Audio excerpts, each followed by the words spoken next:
This is bad. This is very, very bad. Okay, I'll explain that situation in a minute, but it is the end of week 3, and this week wasn't as eventful because I actually ended up staying here at DC at my brother and his partner Tina's place. This is no ordinary duffel bag. See, inside this duffel bag is something very, very special. It is Mr. Rogelio the cat. Come on, Rogelio. Let's go. We're leaving. I stayed here from Tuesday night until right now as I'm recording this on a Sunday morning, and that allowed me to get to Maryland, West Virginia, and DC within the span of a few days, and I will continue on into Virginia as I leave today. The states I got to this week were, and I have to read it off a list because I keep forgetting, New Jersey, Pennsylvania, Delaware, Maryland, West Virginia, and DC. Some of the major highlights include being on the New Jersey coast, being in Seaside Heights, better known as the Jersey Shore, and Atlantic City. Both places were just so different from where I grew up, where I've ever lived. Honestly, even vacations I've ever experienced, they were just like, I'd only ever seen pictures or videos and movies or whatever of those places, and it was really cool. I enjoyed it, and I tried to keep like my pace slow there so that I could take my time, take a deep breath, reflect, and enjoy, because I'm still way ahead of my original schedule. I also got to see my good friend Natalie from undergrad in Philly.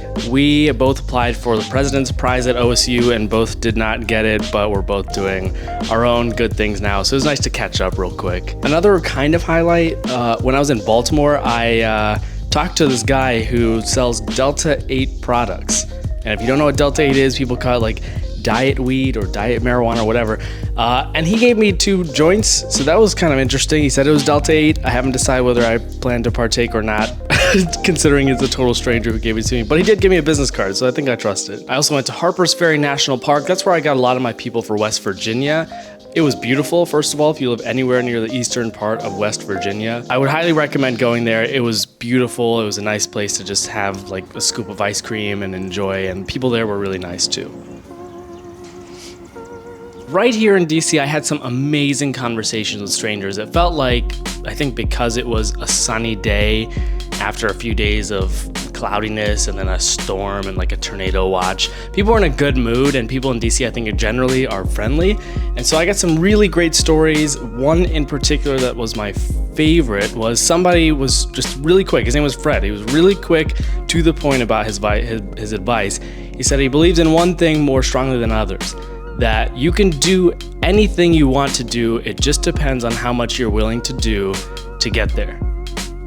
He was like, you're doing it, man. He's like, look at you, you're living in your car, you're driving across the country, you're doing what you want to do at whatever cost it takes.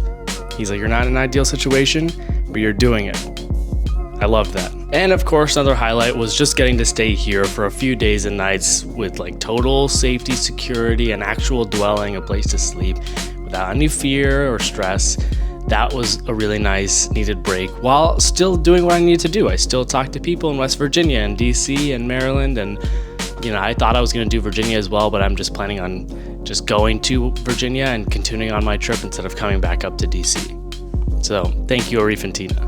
Some challenges this week. You know, West Virginia, even before going, kind of scared me a little bit because I grew up in Ohio, and one of my closest friends growing up is someone from West Virginia. She's a white woman from West Virginia, and she used to tell me, like, you know, it's not the safest state for people who are not white. And as someone, you know, for her to be a white woman telling me that was kind of scary. So I had preconceived notions about West Virginia that I think are actually true. So one of those experiences and why it was kind of a challenge is I ended up going to Martinsburg, West Virginia, and it's a small town, less than 20,000 people. The first thing I see there is a woman holding a sign that I couldn't see. I couldn't see her sign, and she was standing next to another sign that had a Bible verse. And I was like 100% certain it was going to be some kind of anti-abortion thing. And when she turned around, she was holding this sign, which was a really pleasant surprise for West Virginia. She ended up being one of my strangers. I parked nearby and walked over and thanked her for being out there with that sign in a small town in West Virginia. And she told me about how, 10 years ago when Sandy Hook happened, She stood in the same spot with 20 other people with the same message. And they got cheers from the town, they got honks and applause, and people brought them coffee. And here she was 10 years later with the same tragedy because nothing has changed in the last 10 years. And she's all alone. And people have given her more middle fingers and cursed at her as they drove by than anything else, which was really depressing. And, it had me feeling in a lot of different emotions because I was inspired by what Anita was doing and depressed at the fact that, such a simple idea that kids shouldn't be killed in school was such a divisive issue, in 2022. But what she told me too was that, her friend drove by and said, "What are you doing standing here all alone? You are putting yourself in danger. Don't you know this is a dangerous town? Like someone's gonna come by and hurt you." And when I heard that, for an older white woman in West Virginia, I was like, yeah, I'm not gonna stick around here in Martinsburg and find out what might happen to me. Most likely I would have been fine, but still, that spooked me. So that would be a challenge that I faced this week. To explain the beginning of my video, the whole oh no, this is not good situation. The first week, you may have seen week 1's update, my cooler, which has a bag of ice in it to keep my film cool, leaked out, and then not only leaked out, it also got into the Ziploc bags, which I totally thought were waterproof. Turns out they take in water if they're submerged. Now, each of my film rolls are individually packaged, so I assumed they were gonna be okay. They didn't seem like there was anything wrong. As I opened up new rolls, they weren't wet or anything, so I was like, yeah, that's fine. Same thing happens in week 2, right? I put the ice into a garbage bag so it wouldn't leak. Somehow it still leaks, or maybe the condensation puddled up. Got into the Ziploc bags, and my, some rolls of film were sitting there in a puddle of water for who knows how long.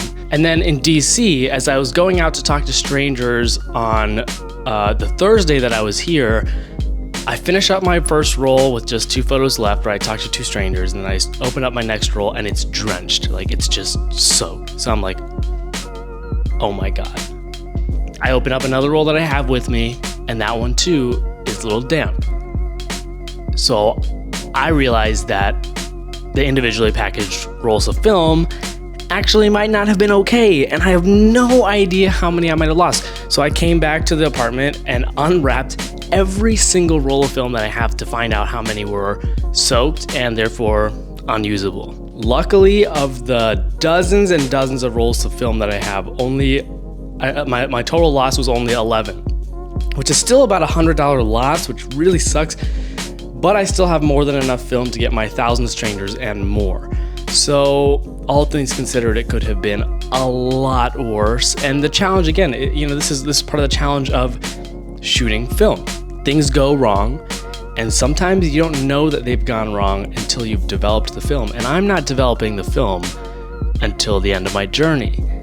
So had I not caught this earlier, and let's say, for example, the film that got soaked also dried up inside of its, container for the next few weeks, I would have had no idea until I got to the end and realized that those photos just turned out bad because of water damage. So even though it sucks that I lost 11 rolls of film that hadn't been shot, by the way, they were all, brand new, it could have been a lot worse. And I'm glad that it wasn't worse. I'd say the last challenge of this week was that because I lost a day of potentially talking to strangers on the day that I figured out that the film had potentially been soaked, I had to wait till Friday to do my DC strangers, and Friday was a tornado watch and severe thunderstorm warning. So couldn't really do that. So then I hung out with Arif and Tina and their friend Aviva, who all got back Friday evening, and waited until Saturday morning. And so yeah, it was a small setback to not have those 2 days to get my DC people, but that's okay. It was nice to spend time with friends and family and give myself a little bit of a break, especially considering I'm ahead of schedule. Some of the advice themes that I've been hearing over and over again this week have been, again, about knowing who to trust in your life and not letting people who have betrayed your trust regain that trust, to keep them on edge, and also to slow down. So many people talk about how they wish when they were younger that they would have slowed down and enjoyed the moment and had known that life is short. I had one guy who was 23 years old who I met at Harper's Ferry National Park who said that he just got diagnosed with cancer. He said he should be in remission in a few months, but just the process of going through that has reminded him to enjoy every moment. And as he told me that, he shed one tear, just one tear. It was moving to hear him say, in his circumstance, to enjoy every moment. And again, another theme that I keep hearing is just that you should really try to be exactly who you are. And it's never too late to become exactly who you are. People talk about the peace that they have found in breaking free of the molds that their parents wanted for them, that society wanted for them, that their friends might have wanted for them. They talk about this freedom that they feel when they have finally broken free from their mold and become who they know they've wanted to be all this time. Some of those people are young, other people are old, and no matter what, I can see it in their eyes. There's like a sparkle in their eyes. You can see their genuine happiness, and I've gotten that a lot. A lot of different people have shared that advice with me. So that's it for week 3. Like I said, not a super eventful week, and that's okay. I had a nice break while still doing what I needed to do. I did a lot of video editing, which I didn't mention earlier. Got a lot of TikToks ready. If you're not following my TikTok, there are a lot of life advice videos I'll be posting there that I actually am not posting on Patreon or anywhere else, and they're awesome. But I really appreciate you sticking around with me on this journey. I think week 4 is going to be really interesting as I start to head down south.